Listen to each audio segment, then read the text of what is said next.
राजकारणात प्रत्येक गोष्टीचे काही अर्थ निघत असतात। राजकीय परिघात वावरताना सार्वजनिकरित्या केलेली कुठलीही गोष्ट वैयक्तिक राहत नाही। आता हे सगळं सांगण्याचं कारण म्हणजे सुप्रिया सुळेंचा एक व्हिडिओ, ज्यात त्या राजनाथ सिंहांच्या पाया पडतायत। यावरूनच आता वेगवेगळ्या राजकीय चर्चांना उधाण आलंय। पाहूयात।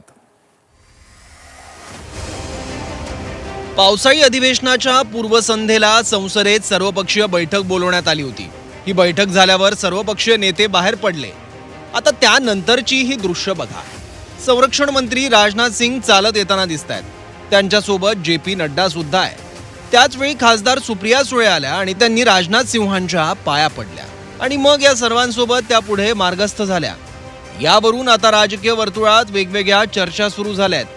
कारण राजनाथ सिंग हे भाजपचे नेते आहेत, तर सुप्रिया सुळे या भाजपच्या विरोधात असलेल्या शरद पवारांच्या पक्षातील खासदार आहेत।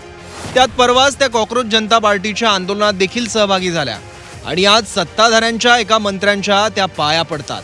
त्यामुळे सोशल मीडियावर सुद्धा उलटसुलट चर्चा पाहायला मिळतात। शरद पवारांचा पक्ष NDA सोबत जाणार अशा शक्यता व्यक्त केल्या जात असतानाच सुप्रिया सुळेंचं राजनाथ सिंहांच्या पाया पडत आशीर्वाद घेणं आणखी संशय वाढवणारं ठरतंय। आणि हाच संशय संजय राऊतांच्या बोलण्यातून सुद्धा जाणवलाय। तर शशिकांत शिंदेंनी सुळेंचा निर्णय आम्हाला मान्य असेल असं म्हटलंय। ऑल पार्टी मीटिंग संपली, त्याच्यानंतर सुप्रिया सुळे ज्यावेळेस बाहेर पडल्या त्यावेळेस त्यांनी राजनाथ सिंगांच्या पाया पडल्या। नंतर सातत्याने राष्ट्रवादी काँग्रेस शरदचंद्र पवारांच्या पक्षाचा डिलिमिटेशनवरचा स्टँड जो आहे तो कुठेतरी धुसर होताना पाहायला मिळतोय का? गेल्या मला असं आहे की हा त्यांची पक्षाची भूमिका असेल, वाकण्याची, आमची नाही। सुप्रियाताई आमच्या नेत्या आहेत, संसदेच्या नेत्या आहेत आणि तिथल्या कार्याध्यक्ष आहेत। संसदेमध्ये त्यांनी जी मागच्या वेळेला विरोध केला होता, भूमिका मांडली होती, तीच भूमिका त्यांनी कायम ठेवलेली आहे।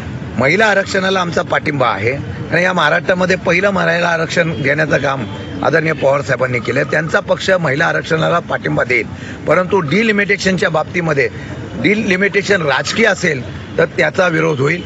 डिलिमिटेशनचा प्रस्ताव काय येतोय, राज्यामध्ये 50% वाढवण्याचा येतोय का, तो आल्यानंतर विचार करू असं सांगितलंय। तर नुसत्या पाया पडण्यावरून राजकीय अर्थ काढणं चुकीचं असल्याचं मत सुळेंच्या पक्षाचे नेते महबूब शेख यांनी व्यक्त केलं। तर पाया पडणं हा आपल्या संस्काराचा भाग असल्याचं भाजप नेते गिरीश महाजनांनी म्हटलंय। खरं तर हे फार दुर्दैवी आहे। राजनाथ सिंग हे जरी आमचे वैचारिक विरोधक आहेत, ते काय आमचे दुश्मन नाहीत। आणि लोकशाहीमध्ये आपल्या भारताच्या संस्कारामध्ये किंवा आपली संस्कृती आहे ज्येष्ठांचा आदर करणं। तर सुप्रियाताईंच्या वडिलाच्या सोबत राजनाथ सिंग साहेबांनी काम केलेलं आहे। दिल्लीमध्ये अनेक वर्ष पवार साहेबांचे आणि सगळ्या राजकीय पक्षाचे चांगले संबंध आहेत। शेवटी संवाद पवार साहेब सगळ्याशी करतात।